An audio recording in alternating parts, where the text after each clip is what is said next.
During the time that the airplane coming in to the Pentagon, there was a young man who would come in and say to the vice president, the plane is 50 miles out, the plane is 30 miles out. And when it got down to the plane is 10 miles out, the young man also said to the vice president, do the orders still stand? And the vice president turned and whipped his neck around and said, of course the orders still stand. Have you heard anything to the contrary?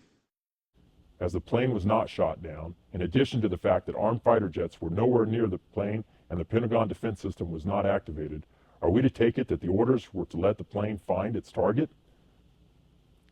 Number 16. In May 2003, the Miami Herald reported how the Bush administration was refusing to release a 900-page congressional report on 9/11 because it wanted to avoid enshrining embarrassing details in the report, particularly regarding pre-9/11 warnings, as well as the fact that the hijackers were trained at U.S. flight schools. Number 17. Top Pentagon officials canceled their scheduled flights for September 11th on September 10th. San Francisco Mayor Willie Brown, following a security warning, canceled a flight into New York that was scheduled for the morning of 9/11. Number 18.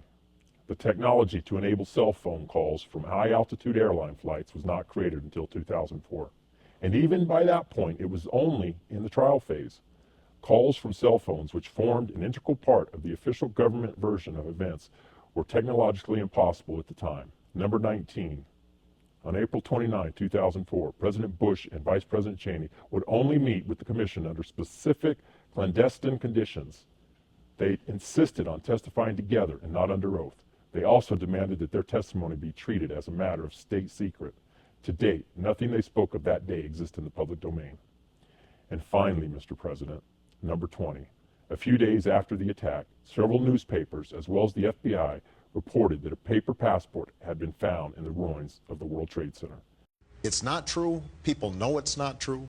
In August 2004, CNN reported that 9/11 hijacker Ziad Jahara's visa was found in the remains of Flight 93, which went down in Shanksville, Pennsylvania.